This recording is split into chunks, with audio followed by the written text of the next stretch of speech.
Hello guys, in this video, I will show you how to set up and use Decodo's mobile proxies for anonymous and rotating IP access. Step 1. Log into your Decodo account and select Mobile Proxies from the product dashboard. Step 2. Purchase a plan that fits your usage. Hourly, daily, or data-based options are available in this plan. Step 3. Once activated, copy your assigned proxy credentials including the IP address, port, username, and password. Step 4. Open your browser or proxy-enabled app like Switchy Omega or a scraper tool.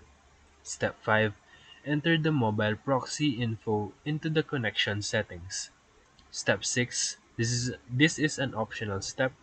Set rotation rules, such as every 10 minutes or per request, for better anonymity. Step 7. Visit whatismyip.com to confirm the mobile IP is active. And that's it.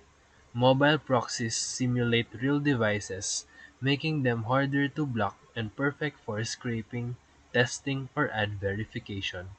So if this video helped you, feel free to like and subscribe for more quick tutorials, reviews, and comparison videos. Thank you for watching.